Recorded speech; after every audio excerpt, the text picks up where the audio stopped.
Okay, hey guys. Alright. I had to pause there for a minute. I got the other video up there. I got my new phone case for my new phone, which is right here. It's darker than my other one. For a minute I didn't think there were card slots, but right there. It's pretty cool. Has a zippered, I like the zippered pocket. But, there's my phone. Okay. And then this might sound weird, but I'm going to use this and paint a little scene on it. Art? Okay. So I'm just going to jump right into it here and get on with the next. Oh, cool. With the next video in the mini-series, and I do believe this is number 15, if I can count properly. Kidding. Anyway, this one is called 5 Common Beekeeping Mistakes. Okay, really?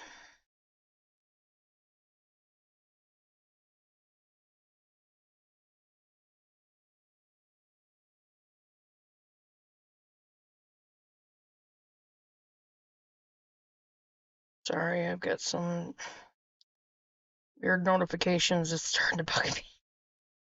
Anyway, okay. 5 common beekeeping mistakes. I do believe it's number 15. I'll make sure, though. I went outside to get the mail, to check the mailbox, to see if I'd gotten my phone case, and now I'm hot. Get more of that water down me. Day number 17, guys. Day number 17 on no pop. Okay. And I'm feeling pretty good. And I'm, had a couple of times when I felt kind of tired and but not run down and just worn out and weary. And I haven't had that since I've walked away from the pop. I just haven't. And I feel really good about it. So here's to keep it on going. Alright.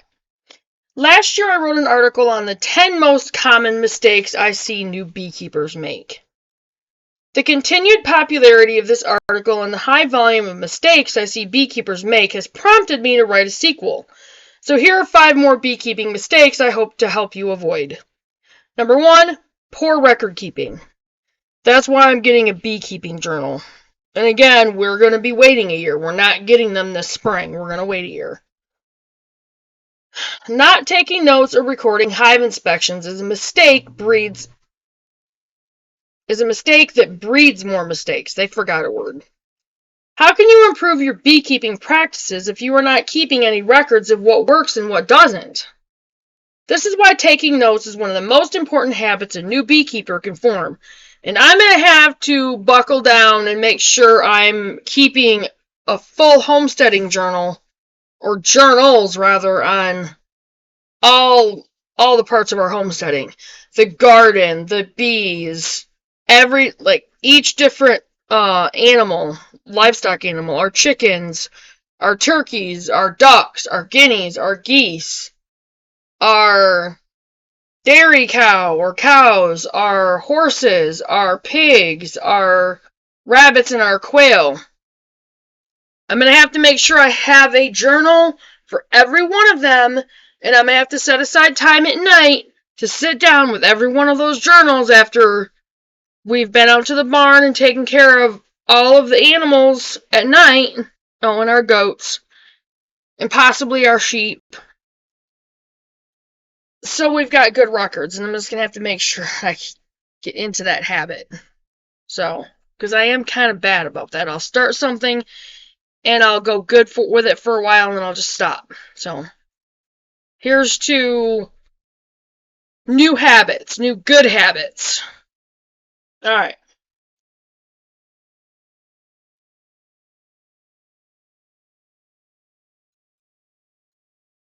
Every time you do a hive inspection, you should take notes on what you see. And then, of course, obviously, our bees.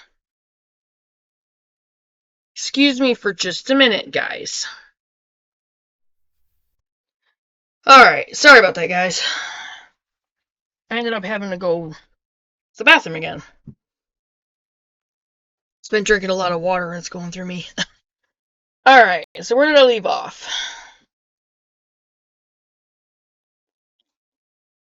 Every time you do a hive inspection, you should take notes on what you see.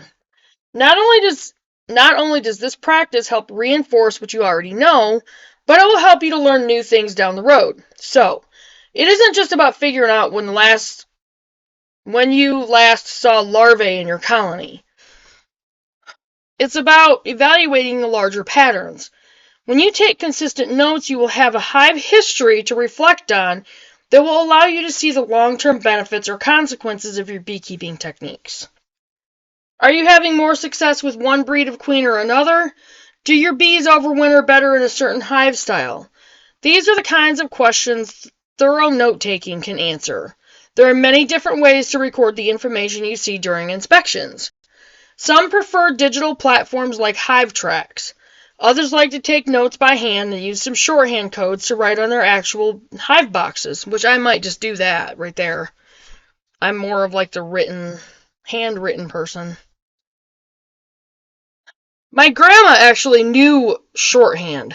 I don't even know if any of you know what that is. Look it up.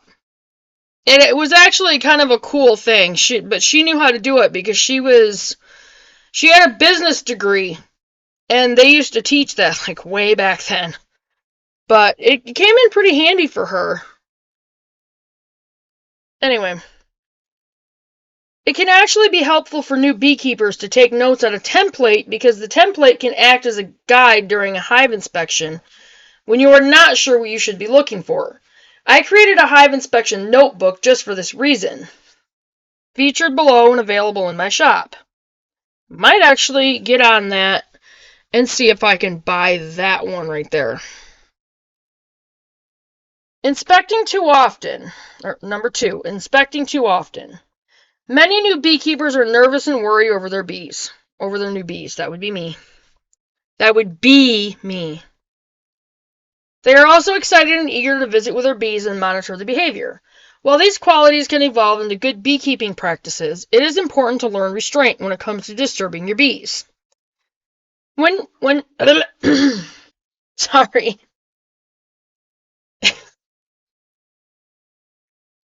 You should not open your hive more often than once every 2 weeks.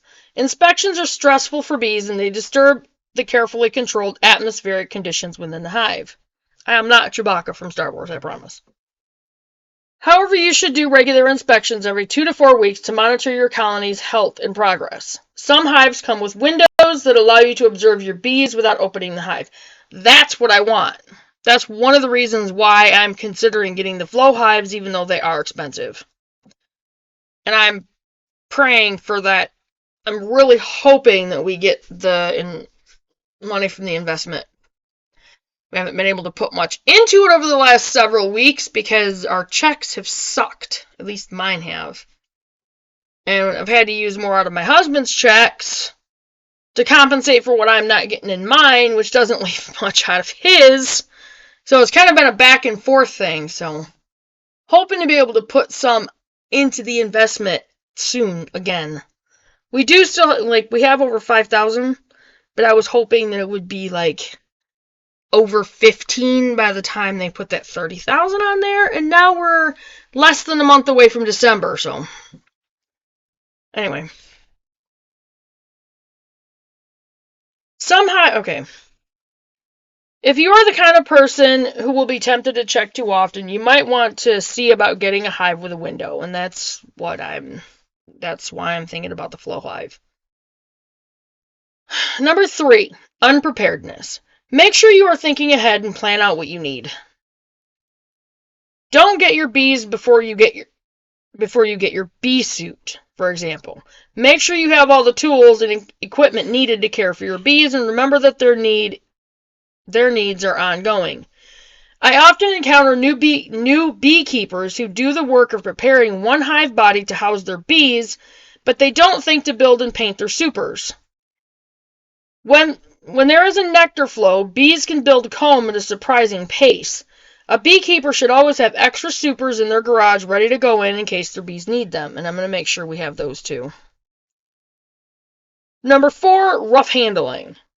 I've always been afraid of bees, but in this setting, I'm gonna go in remembering this is part of your homestead. This is part of your livestock. So treat them with respect and genuine care and, Plus, I don't want to aggravate the bees.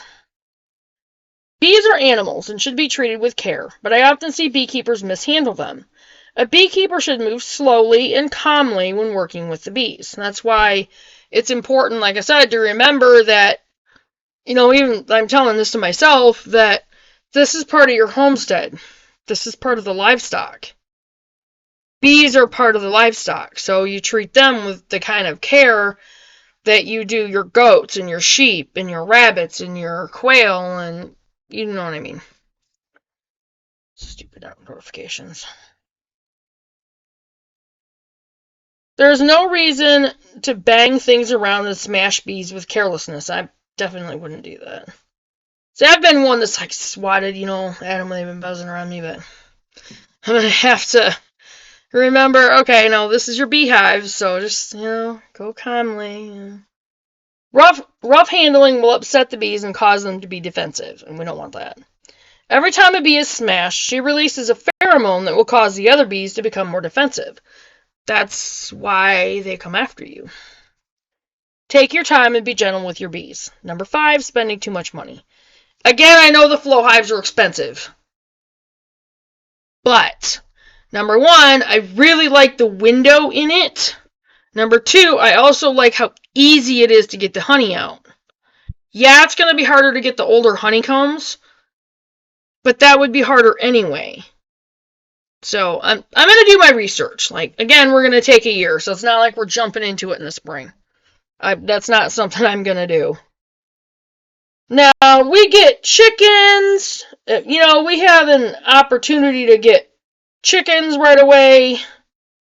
Once I know we're going to be able to get on that homestead and even stay on it, especially in the camper trailer, heck yeah, I'll get chickens. But building a chicken coop is going to be one of the first few things that we're doing along with building our cabin. And again, you guys are going to get to see all that, so. Okay, some people get carried away with the excitement of a new hobby and run out to buy all the finest quality items that they can find. While it is nice to have beautiful things, it also adds an extra pressure that can take away from the enjoyment of beekeeping. I get that. Many new beekeepers lose their first hive. Pray it doesn't happen. It is even more disappointing to fail when you spend a ton of money on your venture. Not many people are able to make money keeping bees, but I'm also going to connect with the other couple of families down here that are beekeepers and see, what all we can learn. How much we can learn and how much help we can get and that kind of thing. I might even see if Andrew's willing to go in, with us on it, and maybe he'll be one to come and help us, and learn with us. Because he'll benefit from it too with the honey. And he's all about health and growing your own food and that kind of thing, so. He already has chickens and goats and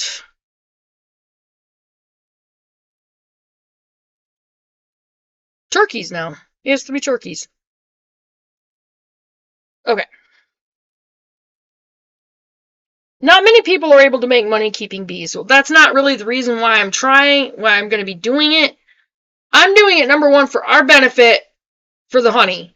Because we need the health benefits from the honey.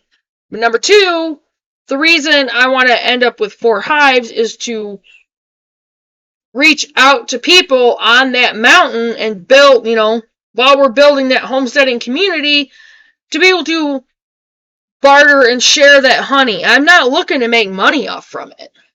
So, you should not expect to recoup your costs with honey sales. And I'm not. I'm just not. My advice is to start small. You may find that you don't even like being a beekeeper. It isn't for everyone, so buy the bare minimum to start. Once you are having success, you can upgrade your equipment and make some fun purchases. No matter what mistakes you make, just remember it's all part of the learning process. Try not to beat yourself up too much. Learn from your errors and keep going. Honeybees have a way of humbling beekeepers no matter how experienced they are. Okay, so that was 5 common beekeeping mistakes. And this video is a little bit longer because I interrupted myself because of going out to get the mail and having to use the bathroom. So I'm going to get off from here and get this uploaded. It is 1:33. I have to be to work at 3, so I still have about an hour or so. Yeah, so technically I have to be there at 3:15, but stupid quarter hour. Anyway, but I'm going to get this uploaded, and I will see you guys in the next one. Remember to like the videos. If you haven't subscribed, hit the subscribe button, hit the notification bell so you get all the notifications for our videos, because I upload as much as possible.